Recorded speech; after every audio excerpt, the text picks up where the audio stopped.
તાજેતરમાં ગાંધીનગરના ગિફ્ટ સિટીમાં દારૂબંધી હળવી કરી અને પીવાની છૂટછાટ આપવામાં આવી હતી, ત્યારે આ જ રીતે પોરબંદરમાં પણ છૂટછાટ આપી અને લિકર શોપનું લાયસન્સ આપવા સામાજિક અગ્રણીએ રજૂઆત કરી છે.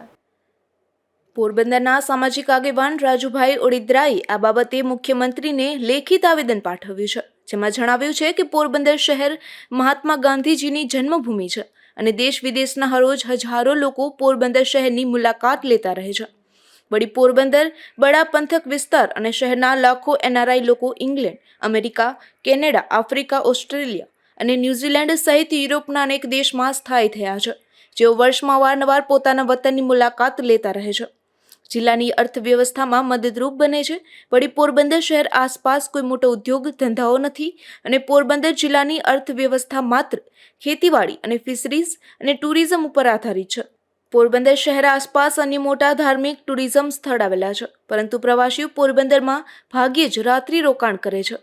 તેઓ સોમનાથ, જૂનાગઢ, દીવ અને દ્વારિકામાં રાત્રિ રોકાણને પ્રાધાન્ય આપતા હોવાથી પોરબંદરને કોઈ લાભ મળતો નથી. આથી અહીં વિદેશથી આવતા પ્રવાસી ઉપરાંત અન્ય રાજ્યમાંથી આવતા લોકો રાત્રિ રોકાણ ત્યારે જ કરે કે જિલ્લામાં લિકારની પરમિશન આપવામાં આવે.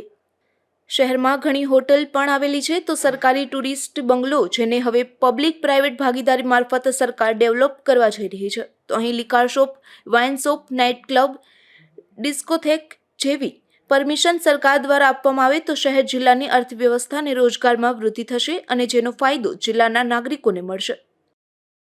મેં આજે મુખ્યમંત્રી શ્રી ભૂપેન્દ્રભાઈ પટેલને રજૂઆત કરી કે છેલ્લા ગિફ્ટ સિટીની અંદર જે દારૂની હળવી આંશિક છૂટછાટ આપી એવી જ રીતે પોરબંદરમાં છૂટછાટ આપવી જોઈએ, કારણ કે મહાત્મા ગાંધીજીની જન્મભૂમિ છે અને ખૂબ બહોળા પ્રમાણમાં NRI લોકો વિદેશમાં, યુરોપમાં, ઓસ્ટ્રેલિયા, અમેરિકામાં વસવાટ કરે છે લાખોની સંખ્યામાં, અને વિદેશથી પણ ટુરિસ્ટો આવતા હોય છે. વળી પોરબંદર, દ્વારકા અને સોમનાથની વચ્ચે આવતું હોવાથી અહીં લોકો રોકાવાનું પસંદ ઓછું કરે છે, કારણ કે અહીં દારૂબંધી પ્રમાણમાં છે. હવે એ જો એને હળવી કરવામાં આવે તો લોકોને અહીંનો ઉદ્યોગ ધંધા, હોટલનો બિઝનેસ, હોસ્પિટાલિટી અને અન્ય વેડિંગ ડેસ્ટિનેશનો ખુલશે અને જિલ્લામાં વિકાસ થશે.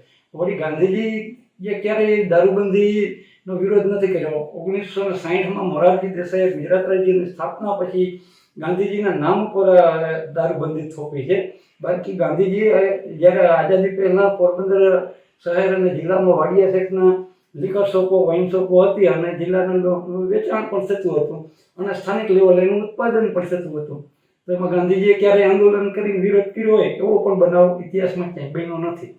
તો મારી દ્રષ્ટિએ પોરબંદર જિલ્લાના વિકાસ માટે અને ટુરિસ્ટના વિકાસ માટે બીચ, માધવપુર જેવા બીચ છે, હર્ષદ મંદિર બીચ છે, પોરબંદર ખીમેશ્વર ચોપાટી, આ બધા સ્થળોનો વિકાસ કરવો હોય. બરડાની નયનરમ્ય તળેટીઓની અંદર ઘણા ટુરિસ્ટ ડેસ્ટિનેશન છે જેને સરકાર દ્વારા પ્રચાર પણ કરવામાં આવ્યો નથી.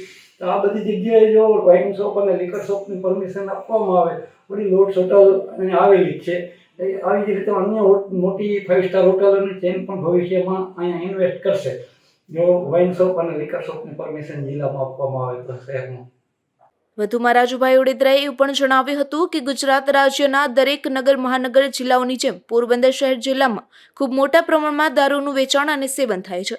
સરેરાશ જિલ્લામાં મહિનામાં આશરે 500 દારૂના પકડવાના અને પીવાના કેસ બને છે. આથી સરકાર અને પ્રજા બંને નુકસાન થાય છે. તેથી અહીં છૂટછાટ આપવામાં આવે તો એ નુકસાન બંધ થશે અને અનેકવિધ ફાયદાઓ થશે. Bureau report, Gujarat news, Porbandar.